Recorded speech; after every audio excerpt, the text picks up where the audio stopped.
What's up, everybody? Thank you so much for tuning in. This is the You Can't Comp This NBA Trading Card Podcast. I am your host, Russell Gibson, and this is a midweek stream that is not in the midweek. It is on the weekend. It is Sunday. I was hoping to have a interview up from the hobby hangout, but I'm not too sure that is going to be able to be done. So this is almost like a filler episode. So this week, we're going to talk about next prospects to pop, which is the final segment of that particular episode. We've got a LeBron James card to go through, a Kobe Bryant, and a Luka Dončić. I've also got a listener question of TikTok, so we will go through that. And I think that will be quite enough for this little episode. So next prospects to pop. If you're not familiar with this, basically what I've done is this is week 4 of this, and we're trying to look at players that have the potential to get to $1,000. I've had 2 issues with producing this particular thing is that I created the list ahead of time, so some of the comps have already changed. And then the other thing is I was trying to get it to 14 players in total, but I've gone way over that. I think I'm up to 16 or something like that. So I'm definitely going to be doing some numbers gymnastics on this last week. But here we go. Coming in as an honorable mention here, we've actually got Cooper Flag. Cooper Flag, Rookie of the Year, as we all now know. Averaged 21 points this year, 6.7 rebounds, 4.5 assists, and actually in a very nice 46.8% from the field. The Dallas Mavericks this year were very difficult to watch. Anthony Davis got traded. You could tell that they're still reeling from the Luka Dončić trade in that they're really trying to establish themselves in having an identity and then also to firing their general manager, mid-season. I think all of that has just made them like a very chaotic type squad.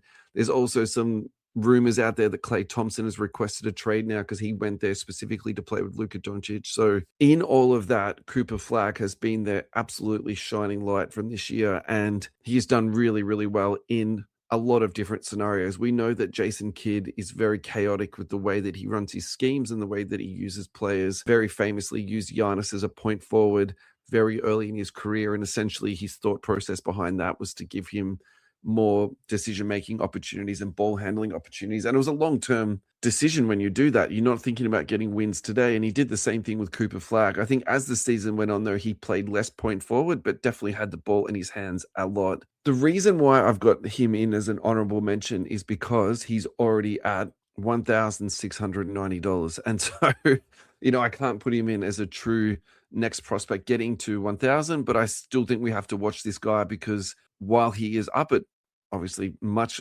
above $1,000, I wasn't expecting him to be this high this soon. And so I think we should probably talk about some of the factors that may have contributed to that going that high that quickly. I personally think it's got to do with Topps Chrome being the new product and people want to get these as the new product. Panini's out, Topps is in. I get that. There's a lot of buzz behind that. So I think that's definitely contributing to it. I think is contributing to this. And this is the part that gives me the most concern about is the population. So the current population on this card is 101. The reason that concerns me is because there's a huge, huge backlog currently at PSA at the moment.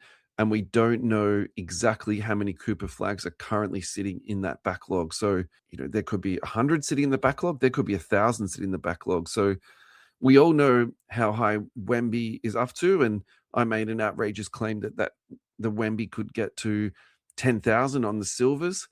It seems to me unlikely that he's going to get to 10,000 on these very early numbers, but in saying that, this is for me something definitely to look at. So that's definitely a red flag for me. The other obviously red flag here is just the rookie hype that gets behind it.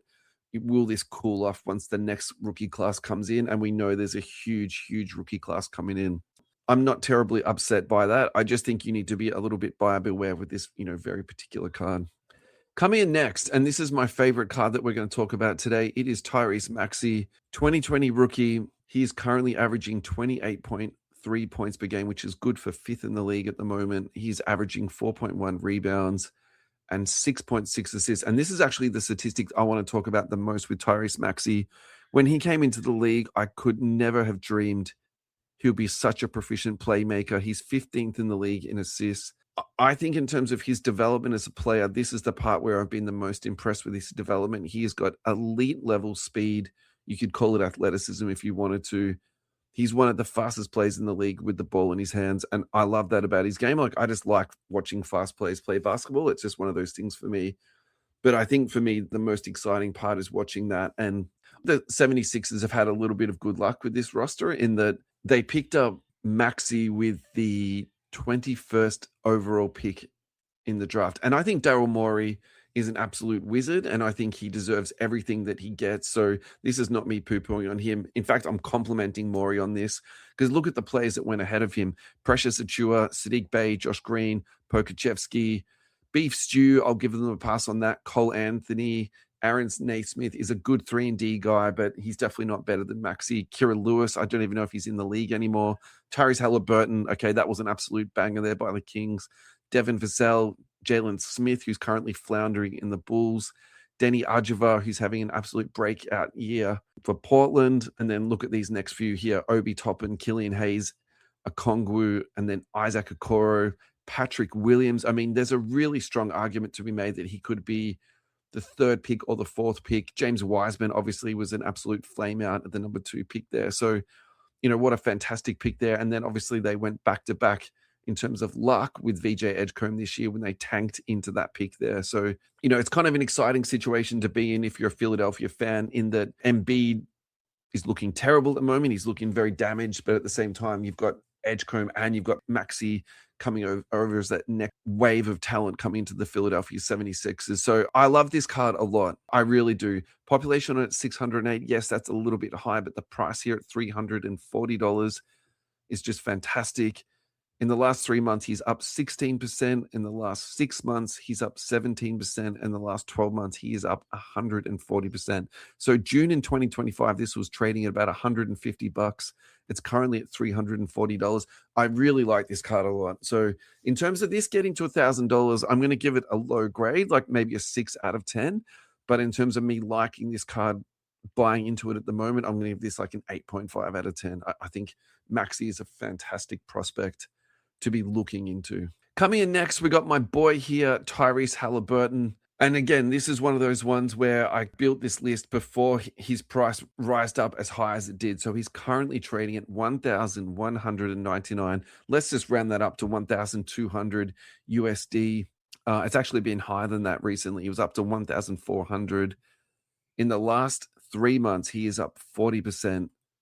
In the last 6 months, he's up 135%. And let's go back to the last 12 months. He's up 180%. So there was some jitters around Tyrese Maxey about 12 months ago.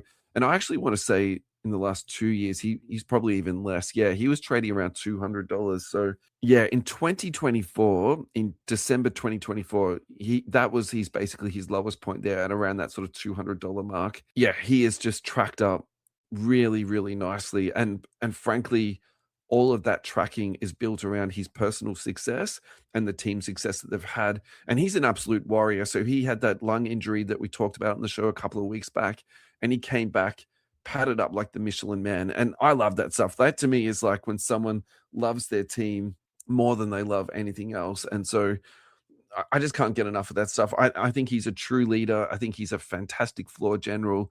The real question now is this a buy, hold, or sell? So for me personally, I sold my Cade about 3 weeks ago. I think I sold mine around this sort of 800 USD mark, because it definitely wasn't as high as this $1,400 mark when I sold mine. And so, yeah, while I love Cade, and he's a fantastic story, his price point at the moment is worrying. This season averaged 23.9 points, 5.5 rebounds, 9.9 assists for second in the league.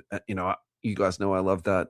And a very tidy 46% from the field. The question is what can he do to get better? Look, maybe his 3-point shooting could be a little bit better. I would actually like to see him work in the post a little bit more, if maybe they can run some more sets around that. But I think ultimately for the Pistons to advance further through the league, just the team around him has to get better. He's just been absolutely tremendous. Alrighty, we're starting to get now down to the big boys. We've only got 2 more cards in this series. Coming in next at number 2, we have got Anthony Edwards. So obviously there's a lot of static and there's a lot of noise going around for me in my head for this guy.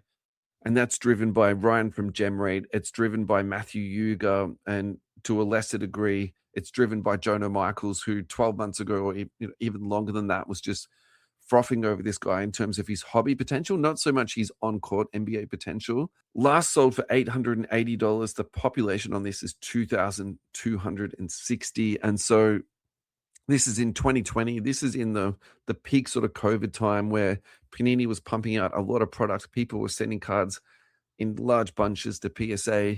In all that being said, I think this card has got a really good chance to get to $1,000. I don't think that's if this card gets to $1,000. I think it's when this card gets to $1,000.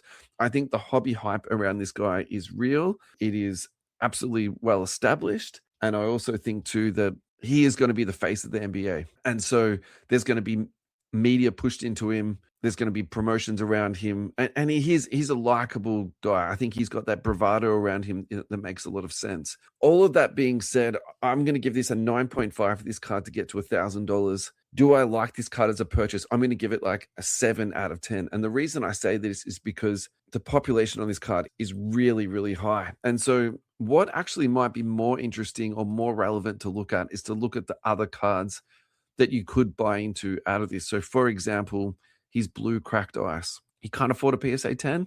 No problems at all. Start looking down at the lower graded stuff. So this hasn't sold for a long time. So you might make an argument that this is maybe so traded at $1,000 12 months ago. So actually in the last 12 months, he's down 6%. If you're looking for a lower graded card on this, so interesting, the PSA 7 sold for more than the 8. So you could pick up the blue number to 125. So that gives you the color match, that gives you the protection on the numbering. And if you're looking at a lower grade, there are some cards it's okay to buy a lower grade on. This is exactly the type of card. And if you can pick this up for $1,000, I think that's a really, really good long-term purchase. Numbers on the court, 28.8 points per game for third in the league, 5 rebounds a game, and 3.7 assists per game. The number out of that surprises me the most is actually not the points per game. We all know how much of a fantastic scorer that he is. It's actually the assists. I would really like to see the minutes, the advanced stats on this guy when he's playing in a ball handling capacity, because my subjective assessment of this guy is he's handling the ball a lot to the point that I almost feel like they're playing him as he's not a shooting guard anymore. He's a point guard. They start so much of their sets with the ball in his hands now, and he's doing a fantastic job with it too. I think he's really taken a step up in terms of his all-around on-court play. Like, it's not just his scoring that's improved. It's his playmaking. It's the vision that he's got on the court. And his assists, actually, the reason I say that surprises me, I think this is low. I think this should be around 5 a game. I wonder if he's the type of guy like the Tim Duncan back in the day where he was getting like the secondary assist, the hockey assist. I would love to see the advanced stats on him to see where he's at. Coming in first place is Jason Tatum. For me, this is my favorite card currently in the league at the moment. I love this card for so many different reasons. I think it's undervalued. I think the population is fantastic. There's more than half as many Tatums as there are Anthony Edwards. And I still think this guy's got a lot of potential to go. And I think he's on a very dominant, very competitive team. And I think they've got a lot more potential to win more championships, despite being placed in the same era as an SGA Thunder-led team. So I love this a lot. Currently trading at $836. Population on this is 934. Yeah, I'm giving this 8 out of 10 to purchase and at least 9 out of 10 for this to go to $1,000. The only thing about this, though, he doesn't have the same hobby pop and the hobby potential that Edwards has. And I think, I'm a little bit conflicted on that, but I'm putting this in first just because I like this card just a little bit more due to the pricing and also the population on it. Tatum this year, injury-riddled season. I can't believe he came back this season. I think we have to give him his flowers on that and also tip the hat to the doctors in the medical field. You have to give these guys their credit. 21.8 points, 10 rebounds a game, 5 assists on 41% from the field. I mean, who cares about the field goal percentage? It just really just doesn't matter. So that's the end of our series.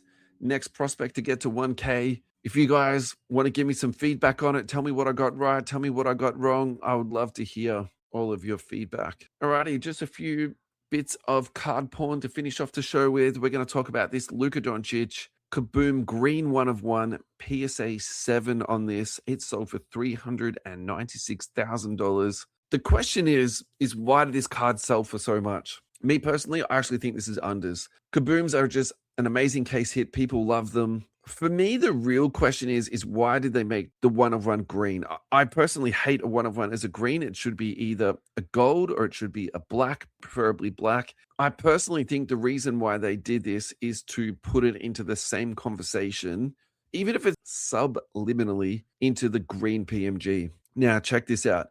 Kobe Bryant, 1997 Metal Universe, Precious Metal Gem Green, numbered to 10 on this, PSA 5. It sold for $3,100,000. It's just insane. Absolutely insane numbers on these two cards here. I kind of want to do these cards at the same time. So for me, these cards are in very much the same conversation. The question is can this card go 10x? I don't think it could go 10x. I absolutely think it could go 3x. Absolutely, it could go 5x at some point in time. I think this is going to be a very long-term hold, though. So obviously, this is not a quick flip card. You could quick flip this card, absolutely.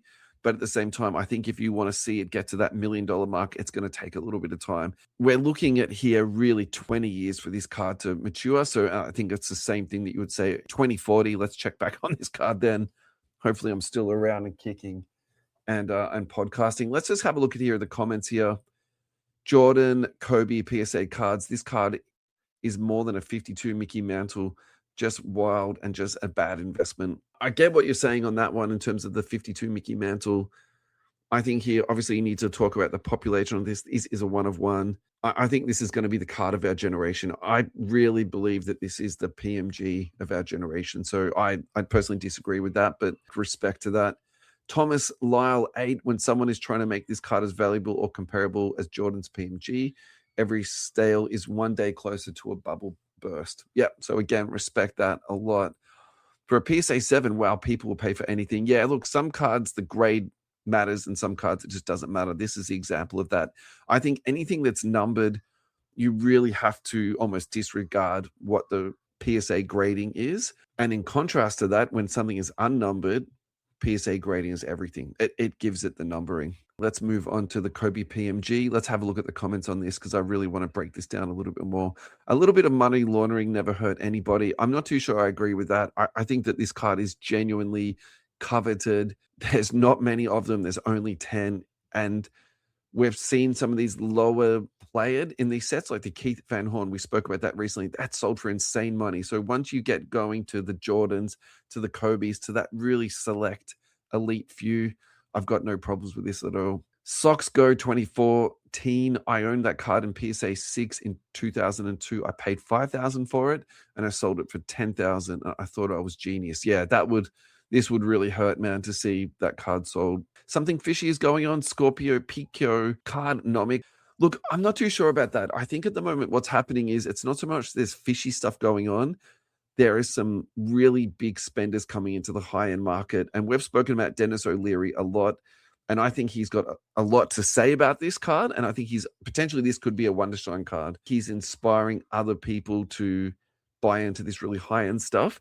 The other thing that I think is happening here potentially is that investment firms are putting money into basketball cards and high-end basketball cards in particular, and then making investment lots that are comparable to stock portfolios and stuff like that. And I really think that there's been a big push into that space there. And we've also seen it with Pokemon too. So the Trump Super Refractor is now appraised at $1 million on Fanatics. And that came from Cole Bart Romo.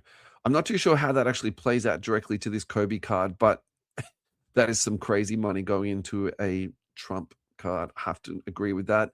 And this week's show, we're going to finish off with this card here. It is the LeBron James 2008 Topps Chrome Gold Refractor, numbered to 50. This sold a week ago. This card for me is one of those elite cards that no matter what variation of this card that you purchase, whether it's base, whether it's raw, BGS, PSA, high grade, low grade, I don't care. This is the card that I think everyone should be buying one of them at the right price with the correct opportunity, and you just put this card away. This for me is one of those elite moments in sports cards, and I love this purchase so much. I think this card moving down the track, this is going to look like an absolute genius purchase BGS 9.5. The population on this card is actually 25, which is really, I'm genuinely surprised by that. I would love to see what the PSAs on these go for. $84,000 it sold for. I've got no problem with this at all. If this was a $100,000 card, I'll be like, no problems at all. This sold on Fanatics Premier, and just in 6 months, it's actually up 27%. Again, I put this down to the high-end sports card market that is just going through an absolute boom at the moment. Corn M Collectibles. So you're telling me my grail is even more unattainable than before? Yeah, 100%. And this can actually break your heart.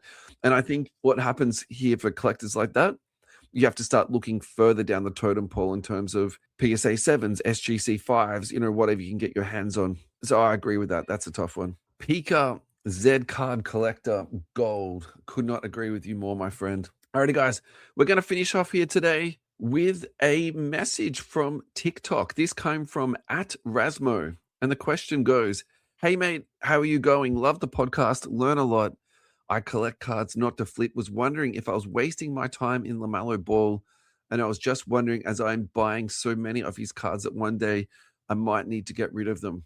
Okay, this is a really fun question because it's really hard to balance out your PC versus being responsible and spending cards onto the right stuff. And I get it 100%. I get this question a lot because I'm the same with my Fox cards. I buy all of my Fox cards to PC them, but there's also a piece of small slither of thought in the back of my head. I'm like, I am going to have to sell some of these cards one day, even if it means selling 2 cards and buying 1 card. And you do want to make the right purchase and you don't want to flush your money down the toilet. So I think the best thing to do on this one here is to look at this guy and zoom all the way back out. All right. So let's look at PSA 10s just because there's so many of them. And let's look at all time. Let's look at this all time. Now, the question I have back to Rasmo is, when did you start buying him? Because if you started buying him in 2022, your collection is going to have felt a lot of pain. Like it went down $2,500 on one card in about 12 months. So if you were buying in 2002, which was the absolute peak and the absolute hype, man, I'm really sorry. However, if you started to buy in at about 2024, yeah, he might be up a little bit. He might be down a little bit. It's down about $100 since 2024, but you can cope with that because that $100 variance, it's not fantastic. Of course, you'd rather see it going the other way, but that's survival. You can keep going. You can keep building your collection when you see small swings like that. Let's look at the last 6 months. If you've been buying the last few months, you're doing really, really well. He's actually up 45%. So that's the first thing. It's like, when did you start and when did you stop buying it? For me, the really interesting thing about LaMelo Ball is the time that he came into the hobby, because he came into the hobby when there was a lot of movement going on. Panini was making a lot of different cards. There's so many different sets for you to get your head around. So I would start to focus down on more individual cards. So what I mean by that is, let's just say you've got 10 silver rookie cards. I would sell 5 of those straight away. At the moment, it's a good time to sell him because he's up. We just spoke about that. He's up about 45%. I would then start to look at some of the other cards that you get your hands on. And so obviously here I'm looking at the high-end stuff, but I just want to filter through some of this. And these are all time, so these are not current comps, but I'm just trying to do this in terms of what is out there and available. I would look at some of his vertical NT and flawless RPAs. If you can't afford that, I would look at the horizontal flawless RPAs, particularly at the moment on auction. You will find that stuff, particularly the horizontal stuff, is quite obtainable, even for $1,000 or so Aussie. You'll be very, very surprised on that. I would also be looking at numbered Prism rookie cards. And again, if you can't afford the 10s, don't sweat it.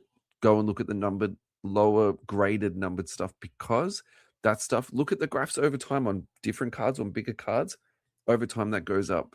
The other thing I would look at, and this is what I want to actually focus in on now as part of this conversation, I would be looking at case hits, kabooms, downtowns, and blank slates are the really big ones. Let's focus on that right now. Let's try and make it a bit more interesting in terms of, we want to try and manage cost a little bit. 2020 Crown Royale. Population on a PSA 10 is 58. It last sold for 2,800. Let's go down to PSA 9. That last sold for 1,300. Very reasonable to get into. SGC 9.5. Population on that is 3. That last sold for 1,300. You could look at doing some like alternative stuff like that. I think that's totally fine. Next up is the downtown. Really interesting. His college stuff is selling more frequently than his pro stuff is. Alrighty, so here, this sold on April the 27th, PSA 8, downtown from 2122. That sold for $1,200. There's a lot of college sales on here. It almost makes me think some of these are Shield. PSA 10 from 2020 to 2021. That sold for $2,289. All right, so that's 2 different case hits that we've just spoken about, in addition to looking at his flawless horizontal RPAs. And then I think the last one that we should talk about here is the downtown. All right, here we go. PSA 9, 22-23, LaMelo Ball blank slate. That last sold for $325. The PSA 10 from 21-22 sold for $680. So again, we've just found another price point that you could sneak into. I really love these. I think they're beautiful cards. I think they're really well done. I think at that particular price point, that is absolutely fantastic, and that you should be looking at those to at least have one of those into your collection. I would absolutely be digging into something like that there. Last thought about LaMelo Ball is whether his patches are game worn or not. I would focus on purchasing patches that are only game worn, and I would also apply that to the RPA rule too. So during that time, that's when we started to see a lot more non-game worn, non-event worn material being rolled out into products. And if I was collecting a player retrospectively, that's something I would also take into account for too. I think long-term game-worn, player-worn material is going to have a lot more value. So Rasmo, I really hope you enjoyed that answer. I hope that's helped you out a lot. Thank you so much for writing into the show. I really appreciate it. We're going to tie this off here. I just do want to say one more thing. Thank you, everybody, for tuning in and listening to the show. It means the absolute world to me. The numbers on the downloads on the podcast the last few weeks have been insane. It has absolutely been popping. I probably need to check it a little bit more frequently, and I probably need to look at my numbers a little bit more. So I don't talk about this very often, but the numbers have been fantastic. So guys, every single person out there who's listening to this, thank you so much for all of your support.